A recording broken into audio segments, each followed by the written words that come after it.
fight him. She said, well, what are you going to do? He said, I'm going to call the cops.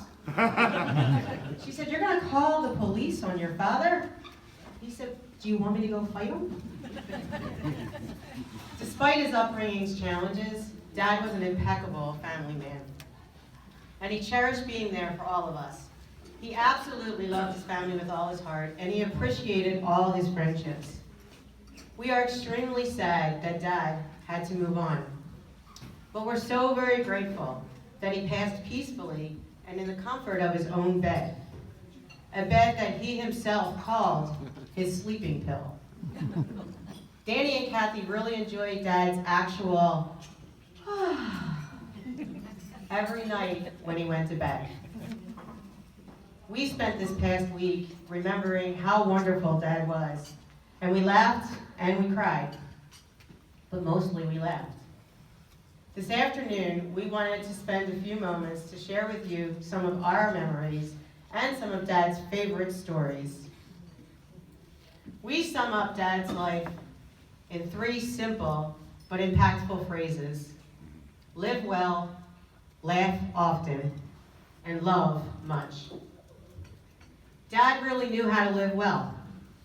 He loved being from Devil's Pocket, and he often spoke of St. Anthony's and South Catholic. He really appreciated Fallcroft and all the boys who are now men, and who he mentored. He was an avid sports enthusiast, both from his playing days as well as from his spectating and his coaching. He was a strong athlete who was proud of his abilities, and yet pretty humble. He loved telling the story about when his father finally came to one of his football games. He would tell us that even the best athletes stumble, as he painfully recalled that he fumbled on the 1-yard line that day. His dad left the field without giving him a ride home. But Dad had a great attitude about it, saying, well, I think it was more about the money he lost on me that day than actually being mad at me. Probably. He did get his redemption, and he was so very proud of the winning touchdown in his 1950 Concordia Championship game, which he relived quite often with all of us. As for the spectating, his favorite games to watch were very much family related. He loved watching his children play any sport. Even when Eddie elected not to play football, Dad committed to learn more about Eddie's sport, which was track. And he enjoyed every minute of it. Dad also loved attending our extended family's sporting events. Kelly and Colleen's field hockey, Ned and Kevin's baseball, Katie and Chrissy's basketball and volleyball, JT's t-ball, even Sam Chestnut Jr.'s baseball, to name some. And of course, the highlight of any Philadelphia fan was that Dad was able to witness the Eagles' Super Bowl victory. Woo! Yeah, fly Eagles fly. For my dad's sales career, he treasured his expense account. He was known as Center City Jack, and he used his unbelievable social skills to win so many hearts. We loved when he told us stories about canceled dinner meetings. He would call up my mom and say, well, you're going to be Mrs. Levy tonight. Get dressed, we're going to dinner. And rumor has it that when Dad retired, there were more than a handful of bars that closed down. Coincidence? We think not. As Dad was truly the varsity when it came to celebrating St. Patty's Day, Mom often let him go solo for that day. Mistake. He loved meeting up with family at the Iron Pub. He loved hooking up anywhere with John Connor. And he really enjoyed heading downtown to Mickey Cavanaugh's. On one occasion, he enjoyed himself, I don't know about that. He enjoyed himself a bit too much. And he found himself on a train to Trenton instead of Fallcroft. As you can imagine, it was quite a few years before my mom heard that story. And yes, he got very good at the sin of omission. And then there was our favorite stop for me and him, bonbons. And he especially enjoyed it when the chestnuts came with us. He and Mom traveled to Ireland a few times, and he fulfilled their lifelong dreams. Dad was a man that always looked forward to the next good time. He anticipated events and parties many months leading up to them. He was like a kid at Christmas time. He especially loved our summer family days. He would call me 4 to 6 weeks before the day, and he'd ask me questions like, do you know who's coming yet? Have you called Ronnie and Jack? Is it going to be a good crowd this year? He rarely missed a good time. So let's talk a little bit about laugh often. When we think of Dad, all of us know that he brought so much laughter into everybody's life. He was the king of the one-liners, and he absolutely loved socializing and looking for new audiences for his jokes. When Dad, Leo, and I would go out together, we truly enjoyed being his straight man, as we reminded him of the starter jokes, but he finished them with that true sense of humor. As many of you have told us, whenever you saw Dad, you knew he would put a smile on your face. And for a time of your encounter, take your troubles away. His quick wit and the sound of his own laughter is something all of us will keep in our hearts. Dad was a funny guy. I think he had 3 types of funny: the intentional, the unintentional, and then of course the needling. Of course, I already talked a bit about the intentional. He's the king of one-liners, hundreds of jokes, and just his great storytelling in general. But what about those unintentional times? Sometimes the laughter he gave was not planned. First, Dad was always our biggest cheerleader, and quite honestly, could also be our biggest pain in the you-know-what. Patty has a great story when she banned him from coming to our softball games because he was being unruly. Well, he could not stay away, and he decided to watch from the fences. Patty turned around as she was playing the outfield, and she waves to him. Dad waved back. At that moment, a nearby dog was startled by Dad's movement and somehow wrapped his leash around Dad's leg, and Daddy went tumbling down the hill for everybody to see. Needless to say, Patty was a bit afraid to go home that night. But later, he loved telling that story. Another time Dad decided to take matters in his own hands was by washing Jackie's always dirty car. This was a constant point of tension in our household. Unbeknownst to my dad, the windows were, let's say, not completely functional. Dad goes through the car wash, and the windows fall down. He's getting smacked in the face by spinning brushes, and he's getting lathered up in suds. When he comes out the other end of the car wash, the attendant's looking at him in awe, and he says to him, "Mister, you're supposed to leave your windows up." So of course that made him mad. He couldn't wait to find Jackie. So when he got home and he found Jackie, Jackie casually said to him, "Well, Dad, I didn't ask you to wash my car." Yeah, that didn't go over very well either. But again, later, he loved telling that story. And then there's the needling. He loved to have fun with everyone, and he did it well. He would always tell Mommy and Mom that they get so caught up in their conversations that they do not pay attention to what they're doing. And of course the ladies responded to him, "Oh, shush up, you're crazy." So one day he walked down the sidewalk with them and he gently placed them into the back door of the car. They both got in the back seat. He proceeds to walk to our actual car and get in the driver's seat. He placed them in the neighbor's car. They were, of course, mortified, but he proved his point. He always loved to share stories about Mom's innocence and her naivete. One day he shared with her that when he kept getting into his car, he was hitting his head on the interior part of the roof.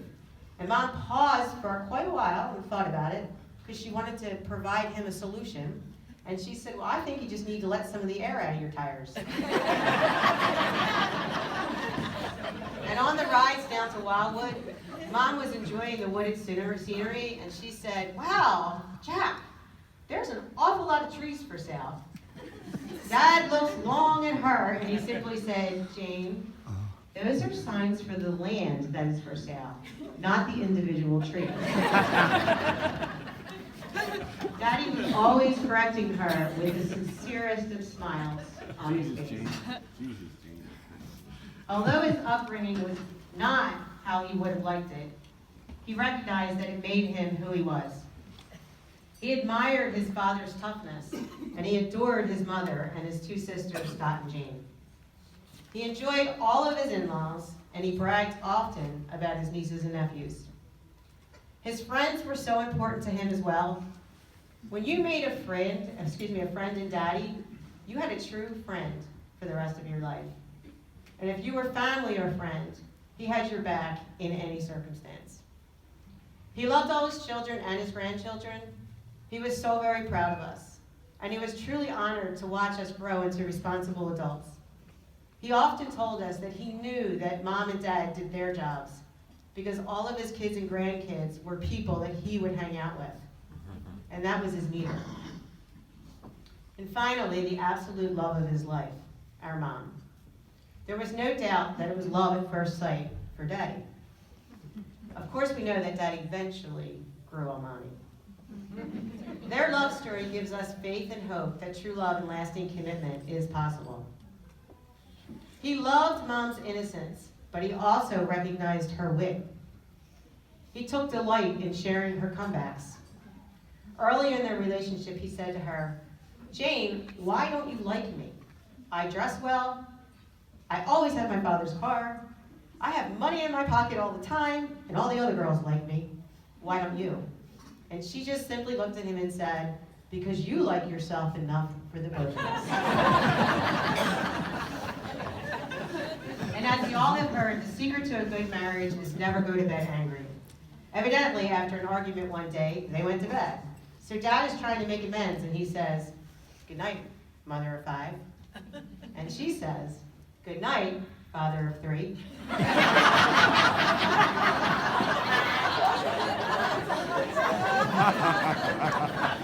He absolutely loved that she put him in his place in such a witty manner.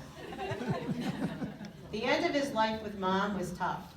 It crushed him to see the dementia progress and to see her slip away from him. But never once did he waver from his commitment and his love. He was truly amazing. To wrap it up, thank you, all of you, for paying your respect to our father today. You may think that you are here because Dad touched your life, but he would be the first to tell you that you're all here because you touched his. So live well, laugh often, and love much. Wait, I'm an Irish. Wait, one more story. Spirit of Irish, one last story. And this is a favorite one for the kids. The setting is St. Paddy's Day. The actors are Dad and Danny Pierce. There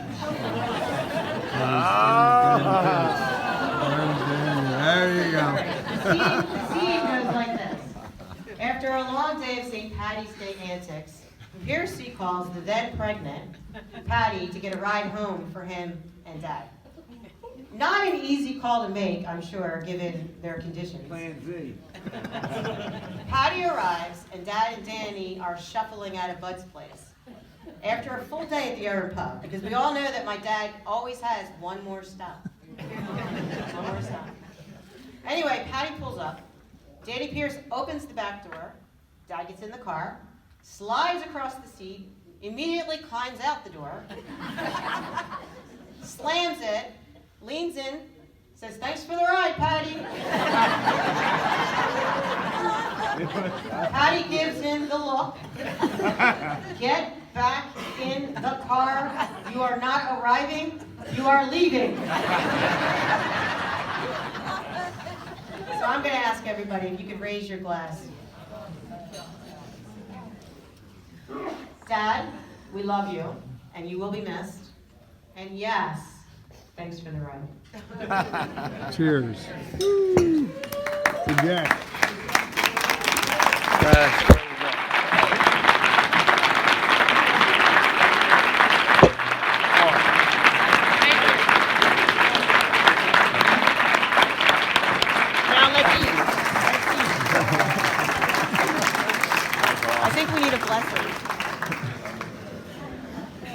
Where is Jacqueline Connor. And Jacqueline Connor.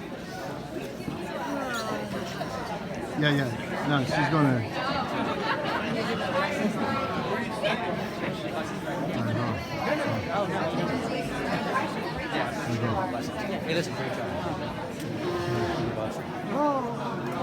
Okay, hold on.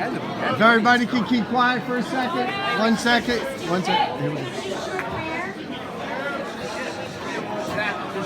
Hey, Danny, you take it over. Hello, can I do a short prayer? Can everybody be quiet for a second? Okay. If everyone could please just hold hands with the person next to you and bow your head. Okay. We're going to say a little prayer in honor of Uncle Jack. The Lord is with us today, and as we celebrate his life, I would like to take a few moments just to thank the Lord for all the blessings that Uncle Jack has given us as father, as husband, as brother, as pop-pop, as uncle, as cousin, and friend. So I think we need to pray. Let's pray.